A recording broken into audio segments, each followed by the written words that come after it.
Imagina tener 40 años, debutar en un mundial como el jugador más veterano de toda la competición, enfrentarte a una de las selecciones más fuertes y laureadas del planeta y sacar una actuación que deje a todos sin palabras.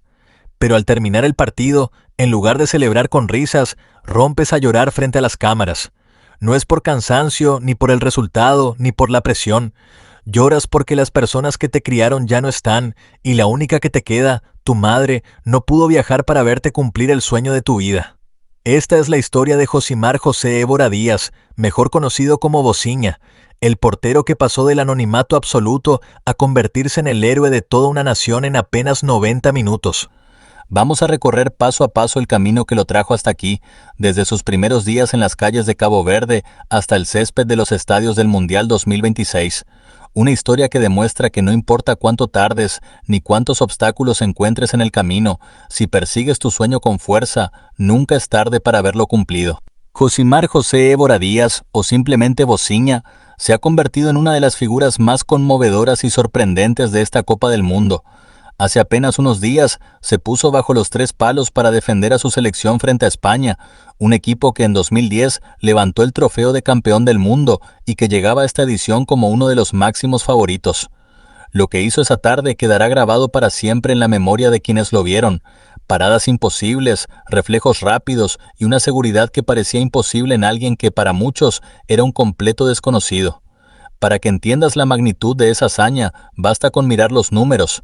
España llegó a acumular más de 25 remates durante todo el partido, mantuvo casi el 75% de la posesión del balón y generó oportunidades suficientes para marcar más de 2 goles, según los análisis técnicos. Pero Bociña respondió con 7 atajadas decisivas, 6 de ellas en zonas de máximo peligro dentro del área, y terminó con una calificación de 9.7, una de las más altas de toda la jornada. Fue elegido el mejor jugador del encuentro y detuvo disparos de estrellas como Pedri, Ferran Torres, Oyarzábal y Laporte. Con esa actuación no solo mantuvo vivo a su equipo en el torneo, sino que logró uno de los empates más sorprendentes en la historia de los debutantes en un mundial. Pero más allá de su actuación deportiva, lo que realmente conmovió al mundo entero fue lo que sucedió tras el silbato final. Bociña se quedó en el centro del campo, se cubrió el rostro y rompió en llanto. Cuando se acercaron los periodistas para preguntarle qué sentía, sus palabras llegaron al corazón de todos. Lloré porque me criaron mis abuelos. Ellos ya no están aquí, fallecieron hace algunos años, y eran todo para mí. También lloro por mi mamá. Ella no pudo viajar por un problema con la visa. Había que pagar el trámite y no alcanzó el tiempo para hacerlo. Me hubiera gustado muchísimo que estuviera aquí, viéndome cumplir este sueño. Esas declaraciones, recogidas por la cadena BBC, dieron la vuelta al mundo en cuestión de horas, y la historia no se detuvo ahí, tuvo un giro inesperado y hermoso. Gracias a la repercusión de su actuación y de sus palabras, la madre de Bociña logró finalmente obtener su permiso para viajar a Estados Unidos y verlo jugar. La noticia fue confirmada por el propio líder de la bancada demócrata en la Cámara de Representantes, Hakeem Jeffries, quien tiene ascendencia caboverdiana y se movilizó para ayudar. El obstáculo principal era una fianza de $15,000 que el gobierno de Estados Unidos exigía a los ciudadanos de Cabo Verde para tramitar la visa de turismo y negocios. Se trataba de una medida para garantizar que regresaran a su país al terminar su estancia, pero para muchas familias esa cantidad era inalcanzable. Gracias a la solidaridad y a la visibilidad que ganó la historia, esa exigencia fue retirada para ella. Ahora, la madre de Bociña ya está en camino y podrá abrazar a su hijo y verlo en acción frente a Uruguay en su segundo partido del torneo. Pero para entender realmente quién es este hombre, tenemos que ir mucho más atrás, antes de que fuera héroe nacional, antes de que se escuchara su nombre en todo el mundo. Tenemos que conocer su historia completa. Josimar nació en Cabo Verde, un archipiélago de poco más de 500,000 habitantes en el Océano Atlántico, frente a las costas de África. Y desde el principio, su vida estuvo marcada por situaciones que parecían alejarlo del fútbol de élite. Su padre tuvo que ausentarse poco después de su nacimiento para cumplir con el servicio militar, y su madre trabajaba largas jornadas para sacar adelante a la familia. Por eso, desde muy pequeño, Josimar creció bajo el cuidado de sus abuelos, quienes se convirtieron en su pilar y su mayor referencia. Allí nace también su apodo, Bociña. En portugués, idioma oficial de Cabo Verde, la palabra significa abuelito. Al principio no le gustaba nada. En su barrio siempre jugaba con chicos mayores que él. Era competitivo, No le gustaba perder, y cuando no podía responder a las bromas o a los empujones, volvía a casa con mala cara. Sus compañeros empezaron a burlarse diciendo que iba a quejarse con sus abuelos, y así se le quedó el apodo. Al principio le molestaba, pero con el tiempo se convirtió en parte de su identidad. Incluso cuando llegó a su primer equipo en el extranjero, en Angola, prefirió mantenerlo en lugar de usar su nombre de pila, porque ya todos lo reconocían así. Incluso hubo un momento en que sus padres pensaron llamarlo de otra forma muy distinta.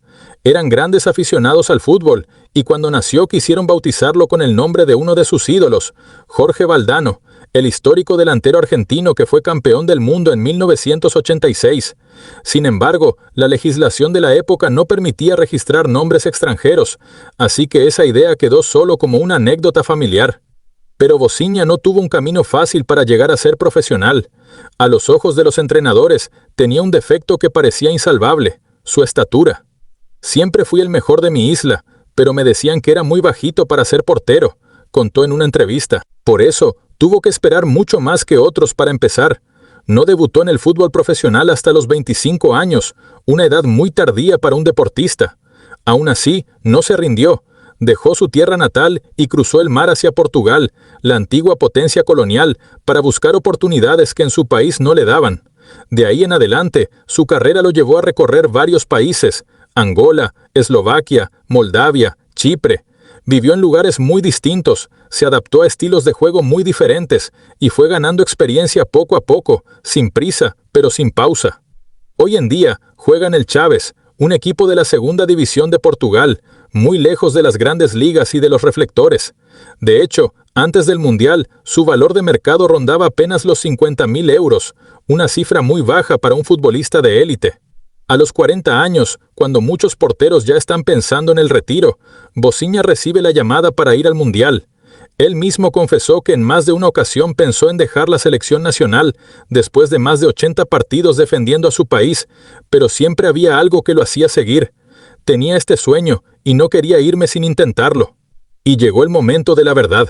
Con 40 años y 12 días, se convirtió en el futbolista más veterano en debutar en una Copa del Mundo defendiendo a una selección que participa por primera vez en la historia.